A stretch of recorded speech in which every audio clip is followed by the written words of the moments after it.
Good Voch. Lili Nishmasi Mimirossi. Rusbas Mordechai. Today's shir sponsored by Pייוויש. Lili Nishmas Obi Moiri. HaChaver Eliעזר ben Shרגא Pייוויש Zechroin Levrocha. Let's see, what do we have here today?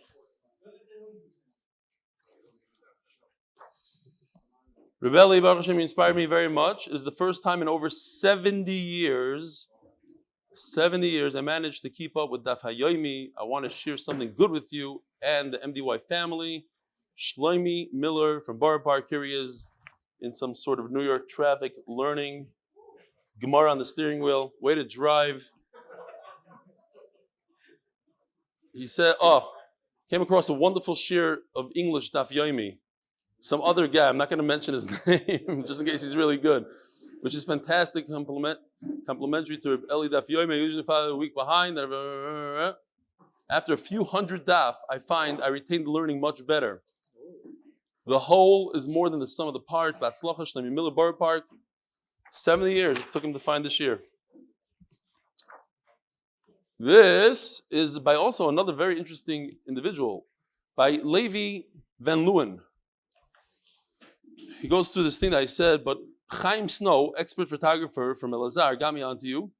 And Chaim Snow told me that he learns the daf 8 times a day.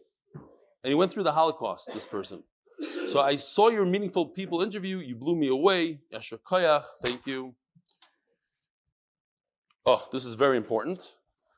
This is from Jack Warman. This week's newsletter came across a picture taken in Tashbar, the camp that showed Nechemi Seltzer, Mark Ashkenazi, my grandson. There's a real typo. Now, talking about typos, there was a recipe in the Or Merkaz that says you take a piece of steak and you put a whole spoon of butter on the steak. So that's one typo. Second typo is, if not for the fact that his grandson is in Shidduchim, you wouldn't care, but his name is Tzvi Aretz. Don't think it's something else. All right, so we got rid of that. Was noch? See if there's anything interesting here.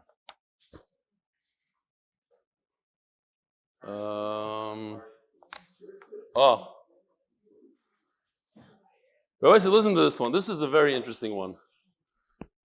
It's interesting because somebody came over to me in shul today and said that he saw on a bus, he was on a bus, there was a person who was visibly non-religious. I guess he wasn't wearing a yarmulke, or maybe he was wearing a yarmulke, but it was a sruga. I don't know what he meant by that, but he was visibly not religious.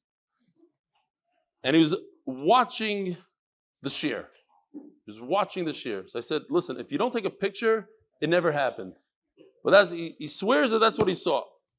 Listen to this email from Mr. Anonymous. This is a person who sent in a bunch of emails before.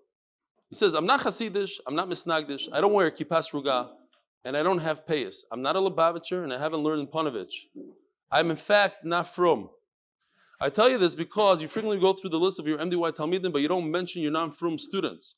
So I'm writing it to let you know you have a greater diversity of followers than you know. To express my appreciation to you for your enhancing my life through your Daf Yomi shir. I'm so satisfied with my Torah learning and the rich sense it gives me of my Jewishness. Finally, Eli, you have a God-given gift, part of which is recognition and positive influence you have on others. God shall watch over you, your family, and give you the strength to carry and inspire others. And by the way, if you're curious why you're so loved, it's because unlike Tim Statura, in other words, he watched the whole shir with Tim, who hates equally, you love equally. Well done, Anonymous. Unbelievable. Hopefully the Torah will show him the light. He's not going to like that. Okay. Rabbi said today's daf Pei Gimel. It's an amazing, amazing daf. What do we have there? Who's there? Who's on the screen? Carnation Roan. Hi. It's not just a Vigdor. It's a bunch of guys. Givaldig. Okay, Carnation Roan. What do we got here? Forgot to mention. It's a big party. This is Erev Shabbos. I don't know why they did it. In Manchester, they do things like that. This is our first group ever. Oh, Shabbos starts tonight. Yeah. Oh, that's why. Because Yisrael, they wanted to welcome Yisrael Goldstein, who's in his Yisrael Goldstein hat. Remember that famous picture? What? He took the picture. There were actually more people, I think, than this. But Lamashana, they got together in Manchester. Finally, the Manchester Chabura, the original Chabura. It all started with Leiby's father, Bernard David, and he started the Chabura, and here they are. They got together, huh? Yeah, this is Lenny Hamel, the one I read. If you were listening to Meaningful People podcast, or that, this is Lenny Hamel, who didn't learn, what did I say? 70, he's 70 years old? 80. He started learning the shir when he's 80 years old. Here he is. Not only is he not anonymous, and he wrote there, please do not mention my name. I gave the email to the guy from Meaningful. I said, you read it. So he reads. He goes, Lenny Hamel, please do not mention my name. He didn't know what to do. No, but I got reshus from him. Okay, great. Yeah, we have a bunch of Geshmak. We got a lot of guests there. What? No. One minute. What's your name? Shalom Aleichem. From where? Lower East Side. Mayor. Shalom Aleichem from the Lower East Side. We have Dad Rubinov from Tinuk. And we have Donnie Fine from Ramat Bet Shemesh. If anybody's looking for a house, he's one of the many brokers that we have here, but at least I use him a lot. Who else do we have here? Who else? Oh, we have Badner. What's your first name? Baruch, where are you from? Huh? Rehovot. All the way from Rehovot. Who else? That's it? That's it. Okay. Oh, Josh's father is here. Yeah, he's already here before. Okay. Rabbi Isai Gishmak stuff. Here we are, in middle of Daf Beis, Amud Beis, like 7 lines down. Ahi ubara da archa. There was a woman who was pregnant and she had a craving. She smelled, she had a craving, and it's on Yom Kippur. And what do? Also, the Rebbe. So they came to Rebbe. Omar Lahu. He told her, or to them, Zilu lechushula. Go whisper in her ear, the Yoma de Kippuruhu. In other words, you have to tell the baby that it's Yom Kippur. Lachashula vilchisha. So that in fact they whispered in her ear, and everything calmed down. The baby took it to heart. He said, I didn't chapetz Yom Kippur. Why didn't anybody tell me? He got rid of the craving. You hear, kids, up there? Up there, there's no talking like down here. I hear everything. That's a kiva up there. Troublemaker. Get down here. All right.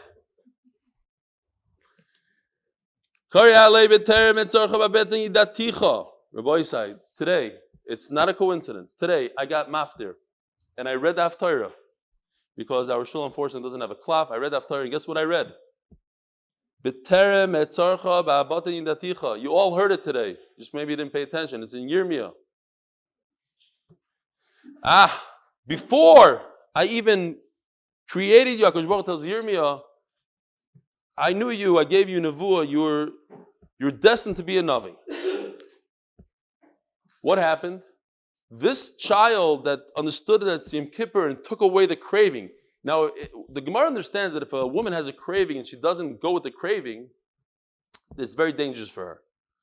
So the fact that he calmed down and didn't cause his mother to eat Yom Kippur was a great thing. And who did it end up being? Nafak Mina, Rabbi Yochanan. This is the famous Rabbi Yochanan, the Gal Adar of Eretz Yisrael. So B'terem and Tzarcha, still in the stomach, we were able to see that there's godless here. Ahi ubara da archa. There's another woman. Yom Kippur. Azal kamei Rebbe Chanina. Omar lehu lechushula. V'ler lechisha. It didn't work. They whispered, "Hey, it's Yom Kippur." Kari alei zayru rishayim meirachem. Zayru is a lashon of zar, like a stranger. The Rishayim, still from the stomach, they're born as Rishayim. Nafak mina, shapsoi, atzar peri. There's a guy in Eretz Yisrael, it's usher to control the markets, and he would take all the fruit and control the market and charge a lot of money to the people that couldn't afford it. Terrible thing. He was a Russia still in his mother's stomach is a big Russia. Remelech Biderman asks, why is it if a woman during the weekday, not in Yom Kippur, during the weekday, why is this only halacha Yom Kippur? Let's say during the weekday she needs to eat treif. She has a craving. The Gemara doesn't talk about that. Whisper to her, whisper something to the kid. So he says, very interesting. He says on Yom Kippur, because the woman, the mother, has such kedusha of Yom Kippur with the fasting and everything, so that it doesn't cause a chatzitzis to the baby. You can go directly to the baby. Otherwise, during the year, it doesn't really work. So it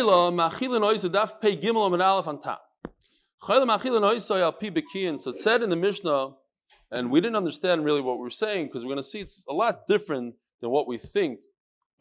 But the Gemara said, the Mishnah said, that if a person is sick and he says he must eat, and a doctor contradicts him, we listen to the sick, my taima, leiv, yodeya, moras, nafsha.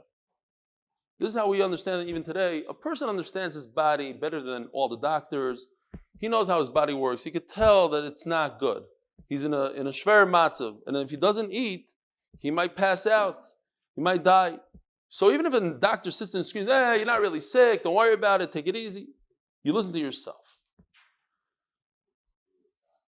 In an interesting book, it's a shame Nachman Seltzer isn't here. I was going to have a lot of fun with him. I was going to mess up the story a little bit, but he's not here. So I'll say it as is.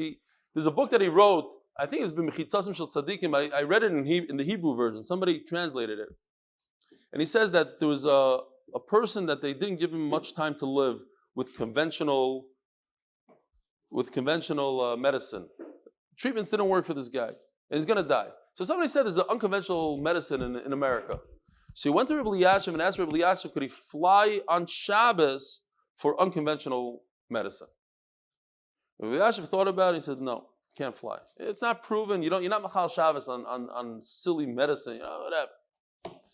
So then the wife didn't like it. The wife came back and she started screaming. The sick person's wife came back and started screaming, it's not fair. I think that it's going to work. So Yashiv thought, it says in the book, he thought for 5 minutes. And he said, okay, fine, you can go. And they asked him why. So he said, he brought this Gemara. Leiv Yudea Maras Nafshay. He tried to figure out, is a wife, Ishte Kegufay, even to this pasuk.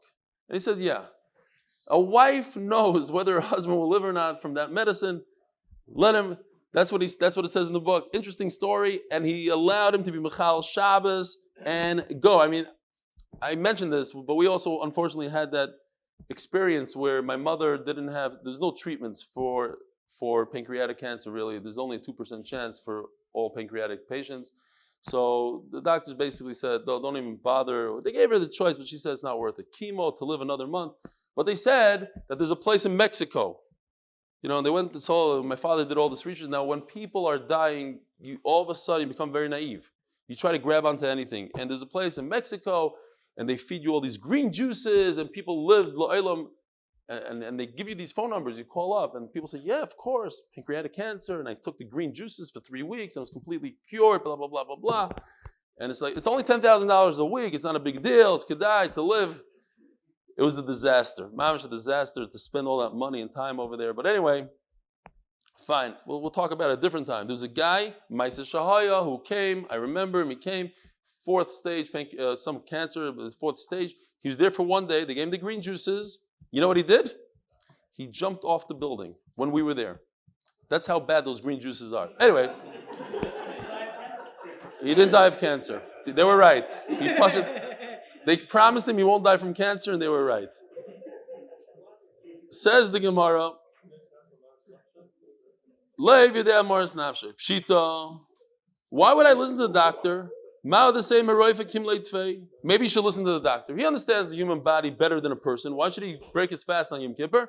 Kamash Malon, person has the right to decide for himself that he needs to eat at this stage. What if it's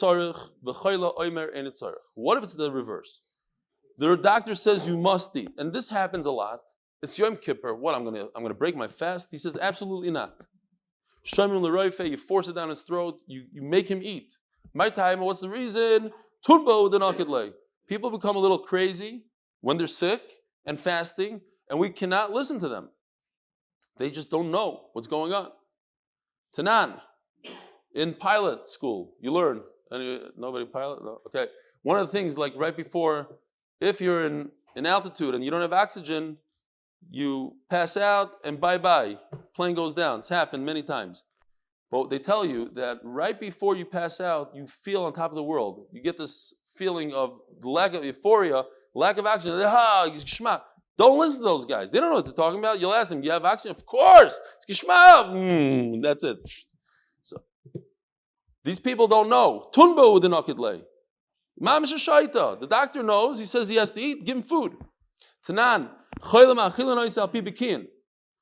So we learned in the Mishnah that a person who's sick, you give him food based on 2 doctors, on the professionals. So that kind of contradicts what we're saying here, Rabbi Yanai. Why? Because it says, only if you have professionals. If the guy says, I want to eat, and the doctor says you can't eat, you don't listen to the guy. You don't give him food.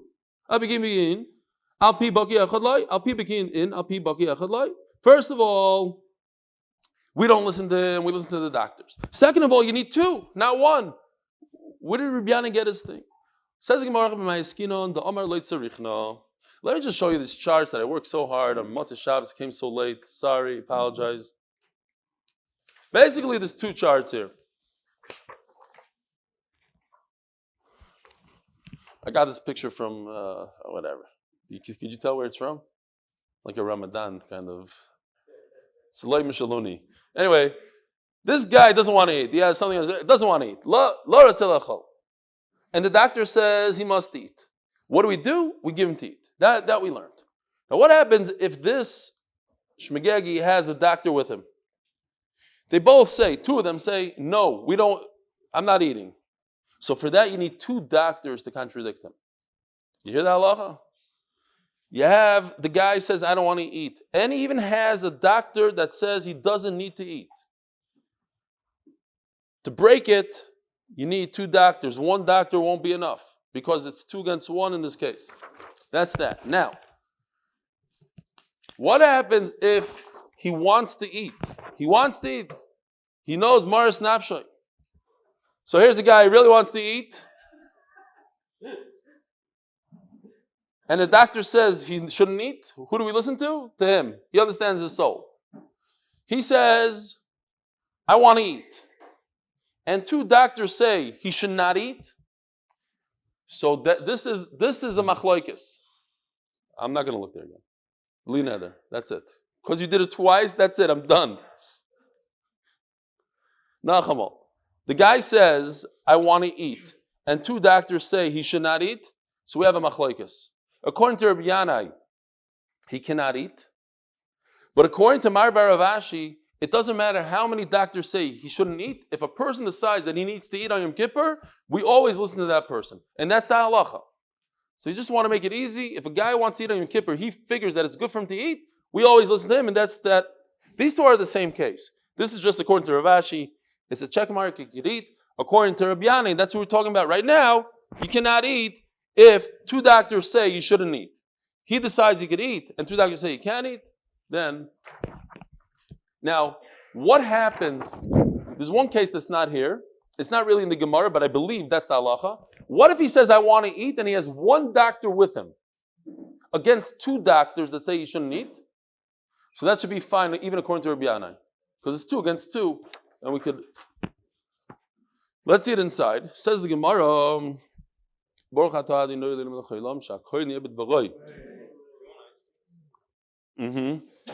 But not now. Says the Gemara,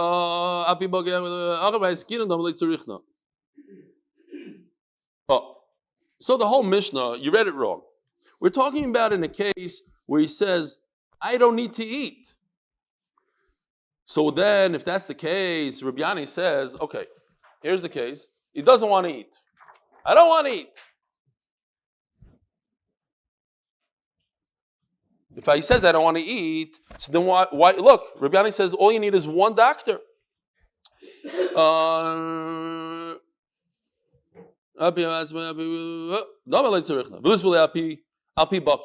Let him eat based on 1 doctor. It's this case right over here. Not only does he say he doesn't want to eat, but there's also 1 doctor that agrees that he shouldn't eat. But if 2 people, 2 doctors, 2 professionals say he has to eat, So he's allowed to eat. Pshita, of course, we always go likula when it comes to Safek Nefashos. If the doctor says he should eat, he should eat. If the two doctors contradict him and they say you shouldn't eat, this is the continuation of the question. In Mominus, where we're trying to assess the value of property, whatever it is, for a Bezdin, so it doesn't matter how many people come. That's when it comes to testimony. When it comes to assess things, Basar Deus says Linon. We go by how many people say certain things. So if you have 5 people that say this table is valued at $100 and 6 people say it's $200, we go by the Rav. But that's only by assessing Mominus. Over here we're assessing a human being's life. And when it comes to a human being's life, we go by the Kula. So it doesn't matter if it's 3 against 2. If 2 say that he should eat, he gets to eat because Safek Nefashos lehakel. I can say the story here. There was a case of, I forgot exactly what the disease was, but there was some sort of magefa that was killing people in Lita. Rabbi Yisrael Salanter created this whole hospital, and he brought in 70 kollel guys, and he told them that they have to be the doctors, they have to take care of these people. Now, it's one of these magefas that it's very catchy. How do you call it? Very contagious. And he promised them that whoever comes to work there is going to come back in one piece. Nobody's going to get harmed. Anyways, there's one person, a chashuv guy, I think his name is Rav Chalfan, something like that. And he was upset. He came to Rabbi Yisrael Salanter and he said that it's okay that they're doing this, but why are they Michal Shabbos so easily? Literally like it was a weekday. You walk in there, you couldn't tell that was Shabbos. He says, okay, they have to take care of the patients, but to turn on and make hot water and tea and write and all this stuff, come on. And it says in the Sefer that I read that Rabbi Yisrael Salanter is known to be the biggest, one of the biggest oivdim on his midas. It was the first time that anybody has witnessed Rabbi Yisrael Salanter get upset. And he started screaming on top of his lungs and he said, chutzpah, how could you say such a thing? This is pikuach nefesh, and I said it's a weekday, and it's a weekday. You have no business trying to contradict what I'm saying. And it says that the guy got on the floor and he did tshuva. He had to do tshuva because he upset Rabbi Yisrael Salanter so much. He said, this is a weekday, end of the story. And in fact, there was he paskin that fish is like chazer. Because the doctor said that if you eat fish, it's very dangerous for this, whatever. It has something in it. So somebody said, I always eat fish on Shabbos. I'm very makbid on fish. I want to eat a piece of fish. And I'm going to cook it myself. He said, you could eat it on condition that you eat it with a piece of chazer together. That's the only way you could eat it. Because fish is chazer. If you're going to eat it with chazer. Anyway, this is the Gemara. You have to be makbid safek nefashesu. You have to be makbid on pikuach nefesh. And we're mevater and all the things. We're going to see in the Mishnah in a second. It's even more than that. We give him treif. We give him whatever it is. This is the Gemara.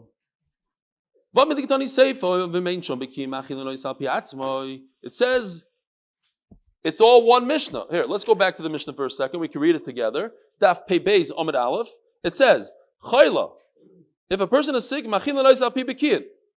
then it says a second later, meaning, if there's no professionals, on what? On the case that I just said. If a person is sick, he could eat. If the professionals say, 2 professionals say he could eat, he could eat. Meaning the same case, right? It flows. Ask the Gemara if it flows. In other words, it's a continuation. And it says, but he wants to eat. How do you just tell me that the Mishnah is talking about where he doesn't want to eat, where the Sefer says he wants to eat and it flows? It's one continuation. So it's talking about a case that he wants to eat, not doesn't want to eat. Says the Gemara, you read it wrong. You have to just, in order to understand the Mishnah, you have to stick in, pretend there's another word there. When he says, I don't want to eat, but when the Mishnah is talking about 2 different cases, if you don't have 2 professionals, only 1 professional, he says, that he doesn't need to. We don't listen to Prophet. We listen to him. And finally comes the last shita, Mar Bar Rashi. If a person says, I need to eat, it doesn't matter how many doctors say you should not eat. We always listen to him. Going back to that pasuk that a person knows himself better. Not. What about our Mishnah? It says if there are no professionals, you should feed him based on what he says. Time of the leka bikim. It seems like because there's no professionals. It seems from our Mishnah that he cannot contradict the professional doctors. If doctors tell him he shouldn't eat on Yom Kippur, he doesn't eat. When he says he doesn't contradict the doctors when he says he doesn't need to eat, then he doesn't contradict. Listen to this. When a person says I need to eat, Ein Sham Bikim Klal. What does that mean? All the professionals in the world are zero. That's what it means. Ein Sham Bikim. What does it mean, Ein Sham Bikim? Not that physically there are no professionals. We think of them as zeros. We think of them as they're not there. Because when a person decides he needs to eat on Yom Kippur, we listen to his own body, we don't listen to professionals. Givaldic end of the story. Okay. Says the official Mishnah, sponsored by official. Misha achaze bulmus. There's a disease called bulmus. Now, we are very unfamiliar with this. Rabbi Yankel Galinsky says people in our generation have no clue what it means to be hungry. We don't know. But just in Europe, just a few years ago, people were starving, always hungry, always looking for a meal.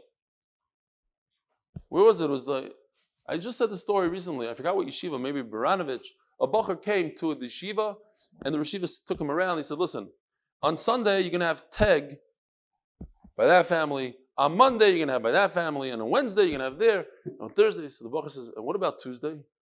Did you come here to learn? You came here to eat. Tuesday, you're going to go hungry, my friend. That's how it was in Europe. Over here, we have ices, we have ice cream in the middle of Shir. It's gewaldig. Pizza. Misha achazi bulmus. Bulmus is a disease that comes from starving. And what happens is, when you're very hungry, you start losing your taste, you start losing your vision.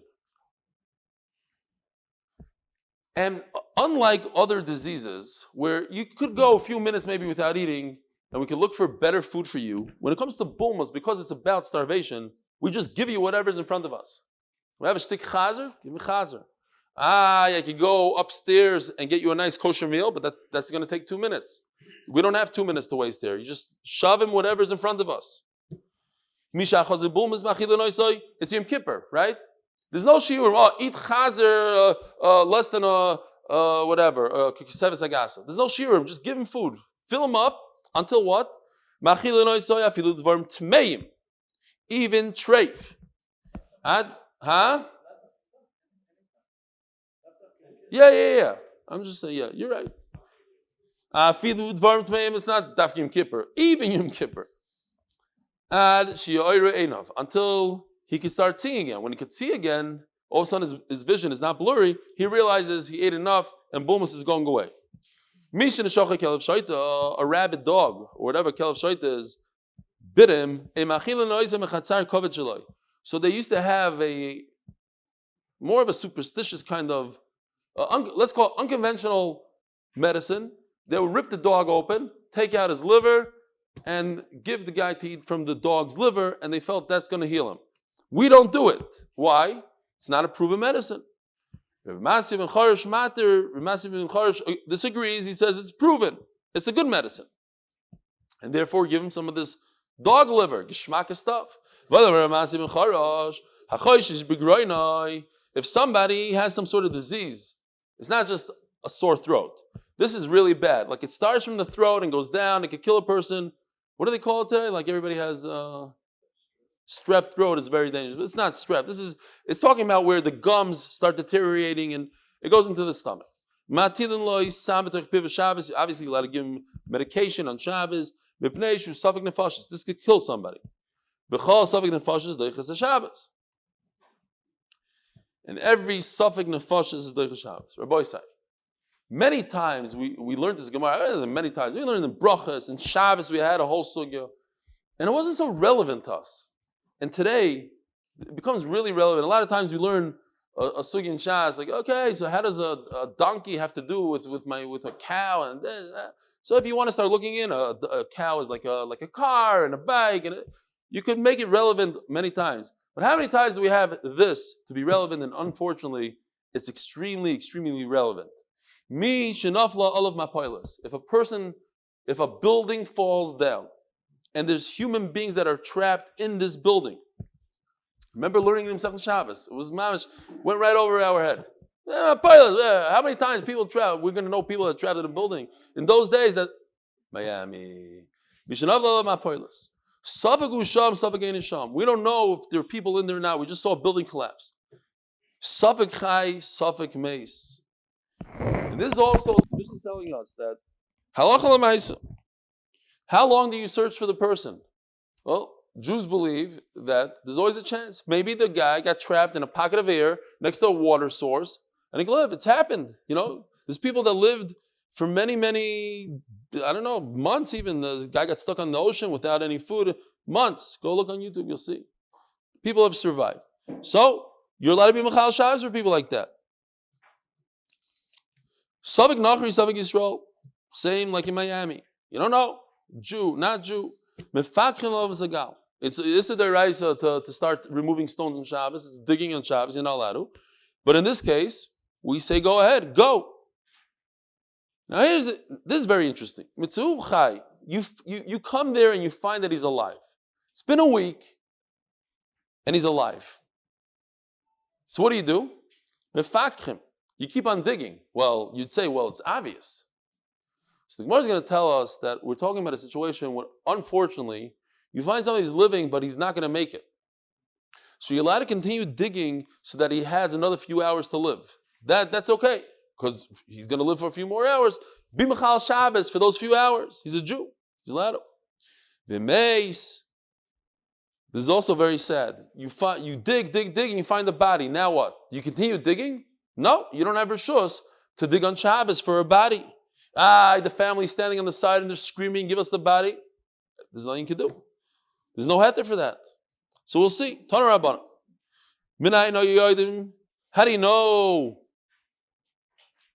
Shi'iru Einov. How do you know that he's good? This guy that has a bulmos, that he's being healed. You give him like a chalm from last week, and you see if he's able to differentiate. If he starts saying, whoa, what is this? This is disgusting, then he's healthy. If not, he has bulmas. Keep on feeding him. You give him something to taste.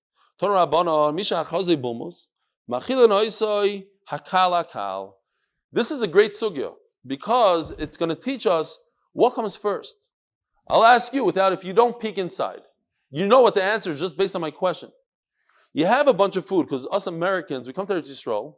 I'm talking for myself. You have no clue what Trumas and Meisers means. I took Meiser. So you go to a restaurant in Eilat, to some fry guy. It's just vegetables. It's just But Trumas and Meisers is extremely, extremely important. How important is Trumas and Meisers? If you have a guy that's dying here, he hasn't eaten in 3 days. You just found him, he's dying. What should you give him? Should you give him something that you didn't take Trumas and Meisers? Or should you give him a piece of pig? Why? Because I asked the question? Pig. You give him pig. Why? Because Trumas and Meisers, Dairaisa is Misa. Is Misa. Death on Trumas and Meisers. Pig is only a lav. You only get Malchus. Who would ever say that? Huh?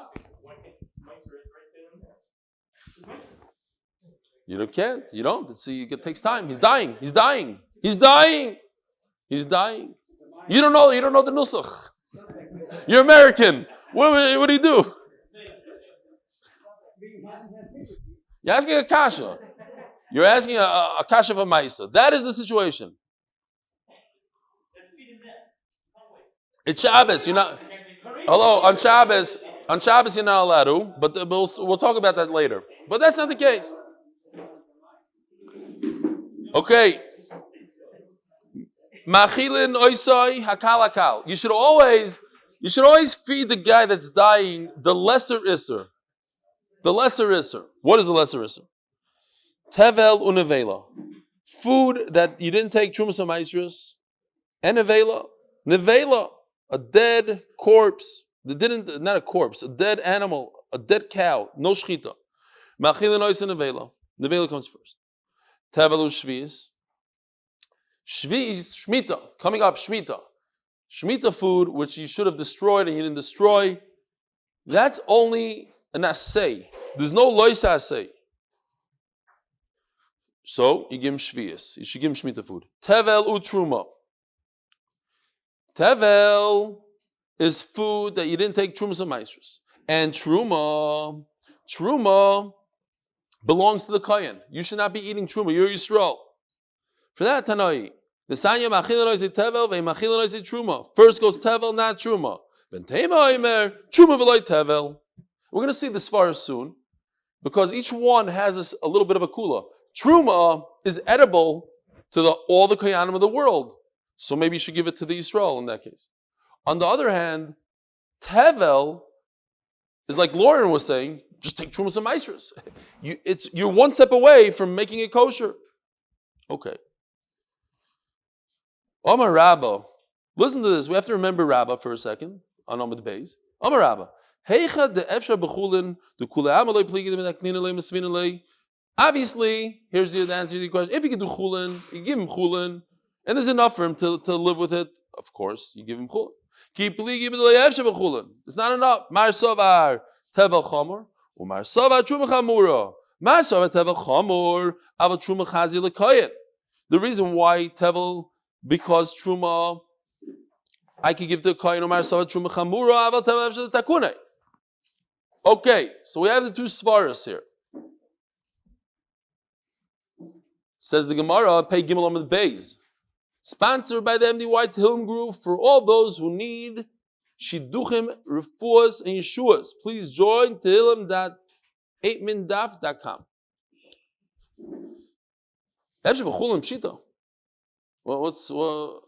I mean, of course, you should just take off Trumas and Maestros and give it to him. Says Gemara Leitzirich b'Shabbos. We're talking about on Shabbos. Shabbos now Pshita. Of course, you should take Trumas and Maestros.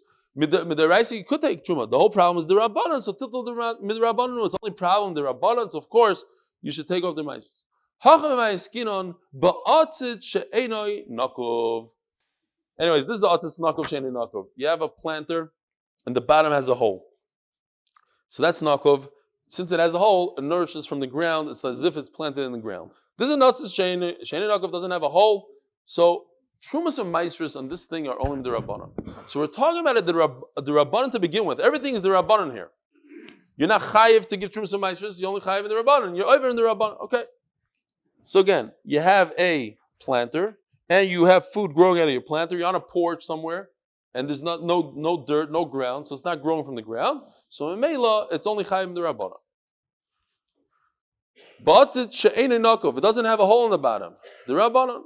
So that's the whole thing is, it starts and ends with the Rabbanon. Mar Sovar Ben Tema holds Tevel Chamur. At the end of the day, the issue of Tevel, of not taking Trumas and Maestros, is more Chamur. Why?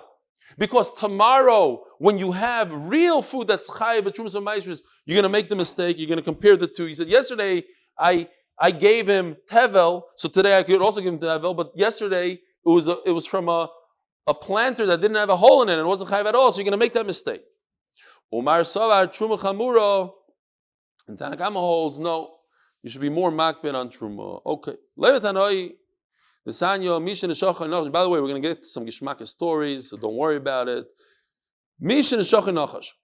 Someone who was bit by a snake, a doctor could come on Shabbos, even though it's out of the tchum, take a taxi, whatever it is. And you can rip open a chicken because they believe that you take a chicken, you put it on the bite, that heals him. The goizin loy is a creation.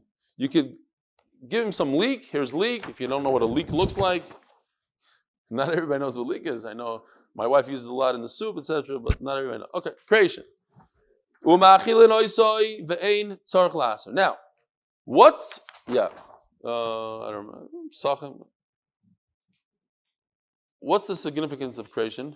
Because creation are not chayiv b'maiser, b'trumas b'maisers. Vegetables are not chayiv b'trumas b'maisers, midoraisa, right? So machins are creation. Because we're talking about a derabanan. Divrei Rebbe. Rebbe Elazar, Rebbe Shimon Oimer, lo yochel ad sheyaser. No, you have to take meiser. Neymar, Rebbe Elazar, Rebbe Shimon, he v'lo Rebbe. So maybe this goes according to Rabbah, we just said.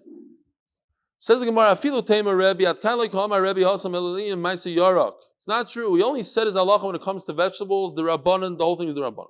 But when we're talking about grain, that's the deraisa, the deraisa that typically speaking, if it was growing in the ground, it's a deraisa.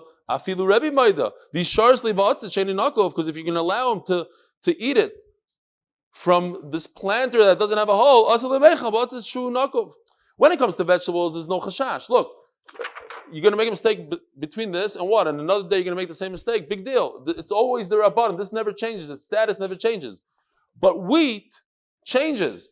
If it grows in the ground, there's a chiv deraisa. If it grows in a planter, it's only the rabbanon. So therefore, be careful. Don't give him food from a planter, because tomorrow you might mistake it and give him from the ground. Rabbanon. Misha chazibulmos. Guy has this disease from starving so much. Machilin oisoy devash v'cholmina metika. Give him some honey, sweets, candy. Shadvash v'cholmina metika mi'ir moyer einav shel adam. It brings back the eyesight. He starts seeing straight. I don't have a great raya, but I have some sort of hint to it in the pasuk. It says, so the story goes like this: Yohanan went with his right hand man, and they attacked the Plishtim. They killed a bunch of them, 30, I think it was, or whatever, a bunch of Plishtim. Plishtim ran away, and then they went to war. And Shaul, Yonason's father, said, "Listen, we're going to war. It's fast day. We got to fast." Yohanan wasn't aware of this, because he's already ahead of everybody. He's the one that killed them to begin with, and he went out, and he took some, he had a little honey. And he says, Runa ki oyru einai ki tahamti ma dvash hazeh. Shmak. I had some honey. So they told him, your father said you have to fast, the whole thing. Okay. But you see from here that if you eat dvash, you eat honey, it opens your eyes up. So isn't that a beautiful raya? No, it's not the best raya. Because he was tightening, look, it's not good to fast. We're in a war. Why are you fasting? You need a lot of koyach. Look at me. I had some honey. Everybody should have honey. Everybody should eat. To fight the enemy, you have to be well fed. Okay. But the point is that it's not a great raya to our sugya. We're talking about bulmus. Bulmus is a guy that's sick. Yonason wasn't sick. And he said it opened up his eyes. So maybe there's not a good raya to somebody that's sick. It wasn't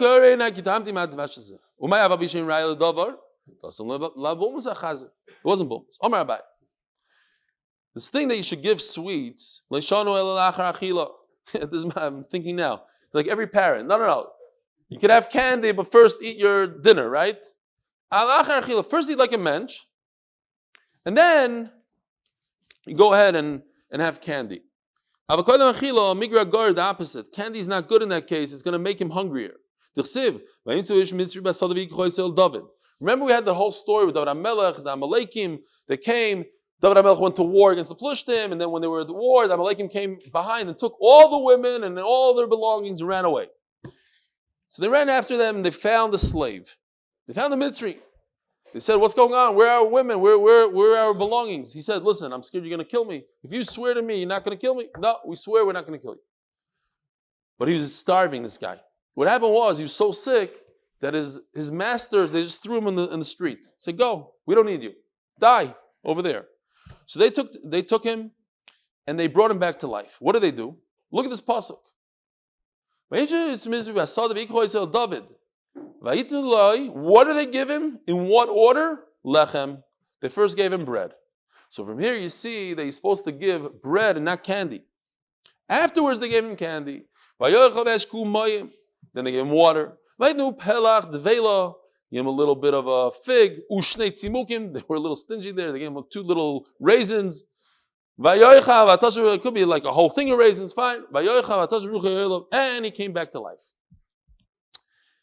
And of course, he came back to life. He told him exactly what's going on. 3 days, 3 nights he didn't eat. If it's mamish not negetas, halavai should never be negetas. I mean, literally, you could go to the dollar store for $1. You could buy like a whole meal. You could. Nobody really has this issue today. Baruch Hashem. I hope. I mean, people are. You see kids coming to school, they're hungry, and there's families that don't have. I get it, but this thing of like literally starving to the point where you're bulmus that you can't see anymore. That's hopefully that's in the past. So, you give him a tail. Tail is very, very fatty meat, together with honey. You give him fine flour with honey. You give him some barley wheat with honey. We see, look, this whole sugya, all these gedolim that we're very familiar with, they were starving. Rabbi Yochanan says, I was starving. This Rabbi Yochanan we just had, that we started the daf with. Rabbi Yochanan in the stomach, he understood the whisper that it's Yom Kippur and he stopped. This Rabbi Yochanan, he had a bulmus. I went to the east side of the fig tree. If you use your seichel, use your chachma, the knowledge that you learned in Torah, will keep you alive. Why? Because the figs that are on the eastern side, that they get the sun, the first half of the day, they're sweeter than the ones in the west. Why exactly? I'm not 100% sure. The Tani Rabbi Yosef. I'm saying, why is the second half of the day's sun worse than the first half of the day? They get sun equally. Mazai is. The ones in the morning are sweeter. The ones in the west. No, but the figs on the west side of the tree they also get 6 hours of sun. Here. The figs over here, the sun comes in the east and shines on them for 6 hours, and the sun comes all the way around and shines on these guys for 6 hours. What's the problem? Why is it different? Whatever. I get it. The ones in the north don't get any sun. Fine. But the ones in the west should get just as much sun as the ones in the east.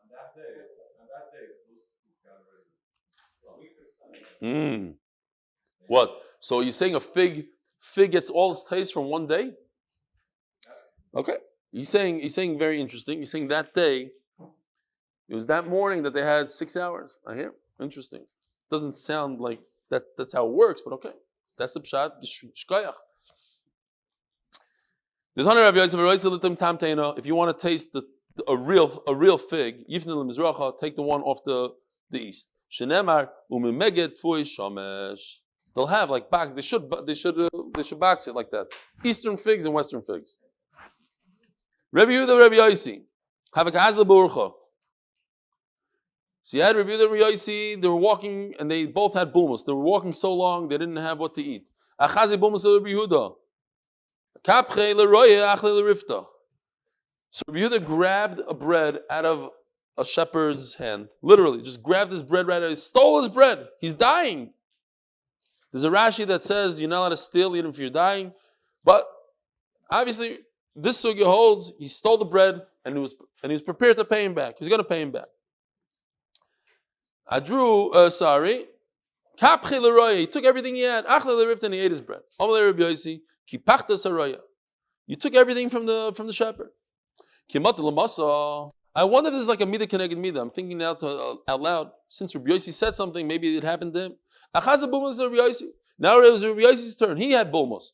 Adru blogay v'tzai.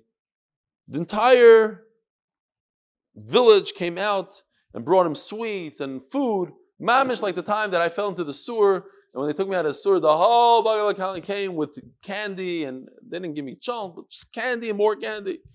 It's happened. So he said to him, Ani, Omalei Rabbi Yehuda. It was his time to get him.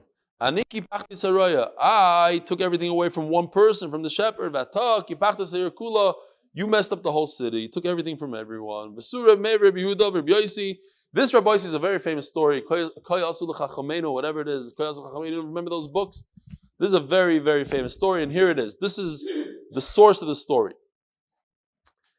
We might have had it also in brachas, like a little bit of it, or somewhere. But when we'll get to that, and you'll chap what I'm talking about.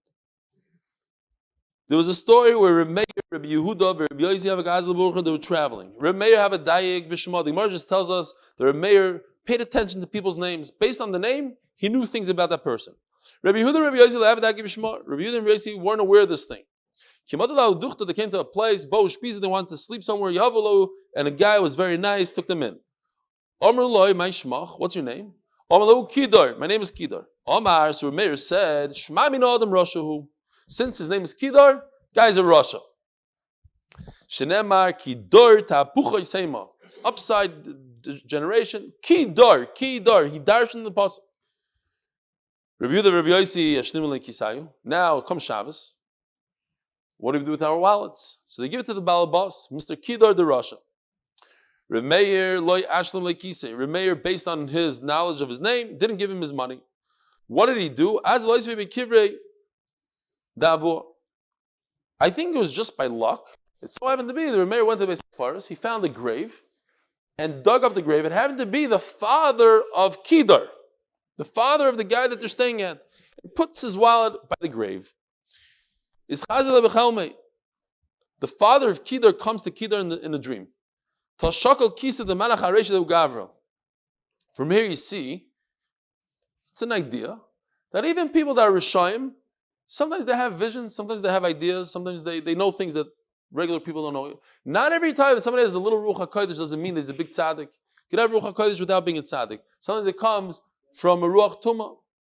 Here's a bad guy, Kidar, his father, for whatever reason, he had a schus. His father comes to him in a dream and says, listen, there's a lot of money by my grave. Dig out my grave. Kidar, the shaita, gets up and starts telling everybody his dream. So they tell him, Omar Lei should be, Remeir tells him, you had a chol Friday night, you just had a geschmack of food, you're going to dream stupidity. Don't pay any attention to it.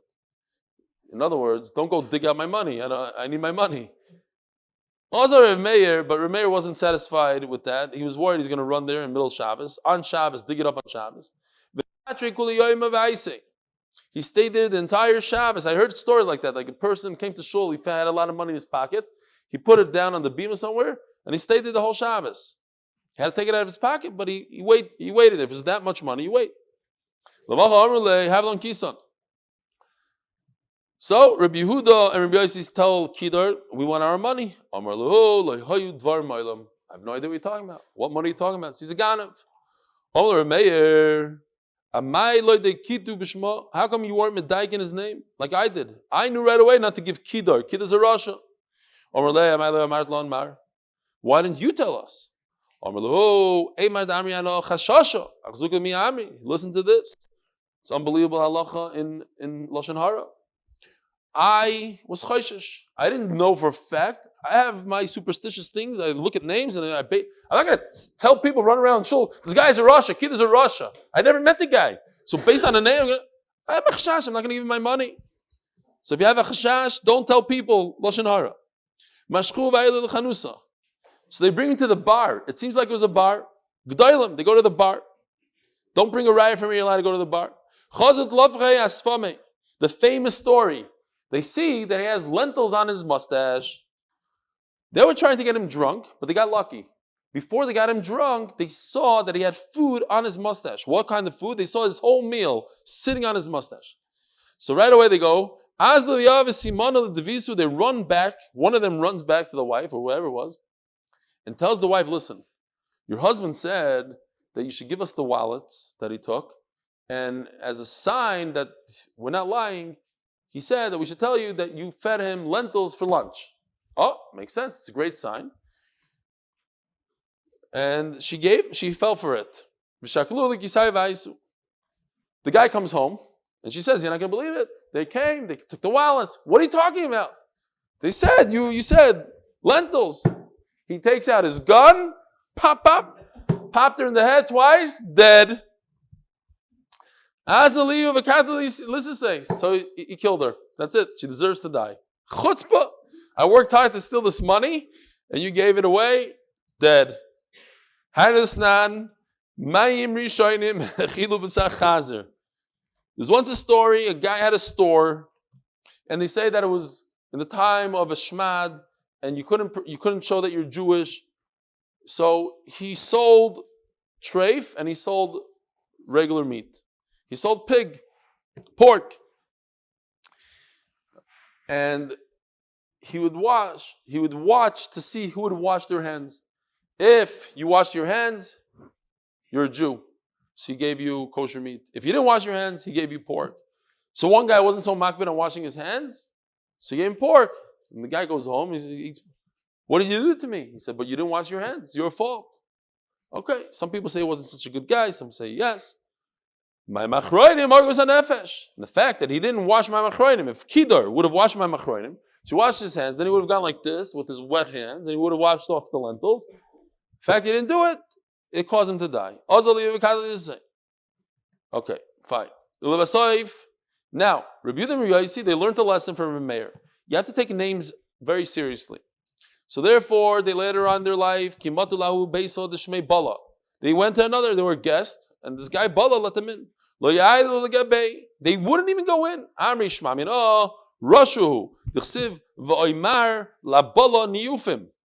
it says here in parentheses, it's not part of the Gemara, but it says, they became so old with arayas, with niyufim, we're not even going in. I saw somebody say that before Reb Meir went in, but he realized Kedar, he's a little bit of a Rasha, so I'm not going to give him my wallet. But now, for Niyuf, they don't even walk into Niyuf. Okay, let's just continue. You know why? Because you have a week of very, very long dapim. It's what's the Shabbos. The last daf of the Masechta is very short. But let's do just a short little sugi here. Says the Gemara, Misha Neshachak Kelev Shaita. If a rabid dog bites you, Tana Rabbanon, Chamish Dvar Nemar Kelev Shaita. Tomorrow, Be'ez Hashem, I'm going to say the Chavetz Chaim, he brings this sugya as that it's a bad lashon hara. That a person who talks lashon hara is like a kelev shaita, a crazy dog. Pip patuach, his mouth is wide open, talks lashon hara, v'rir noitev, and his saliva dripping from his mouth. Right, a rabid dog. V'aznav sruchais, and his ears are all downwards. Uznavim munachal yerechaisav, and his tail, instead of wagging his tail is down by his feet. Umahal b'tzidi racham, he goes on the side of the road. He barks. The Chavetz Chaim says this is all a mashal of a person talking lashon hara. He barks and you can't even hear his voice. What does it come from? These witches, they do the witchcraft on him, so messes him up. This is a bad spirit. So what's the difference? Do you shoot him with a gun, or you go next to him and you choke him out? So you shoot him with an arrow. In other words, if it's a ruach ra, you don't want to get close to him because the ruach ra could jump into you. So you shoot him, you kill him from a distance. Say the Shmuel, so should we go weiter? So we say it says mefurish, you should kill him from a distance. The chayiv bey mistaken. If you rub up against him, it's very dangerous. The nachas lei mayas. But if it bites you, you will die. The chayiv mistaken maitakanto. If you rub up against him, what do? Take off your clothing and run for your life. Ravuna bereder Rav Yeshua chaf bei chad minayu beshuka. One of them rubbed against him. Shachina l'monav v'rayit. And he took off his clothing and he ran. Omar ki yamti be'atzmi. And again, the same pasuk that we had before, that if you have knowledge, it could keep you alive. Ha-chochma techaya ba'aleo. Okay, we'll stop right over here. Have a gewaldige week. Shkoyach for joining us.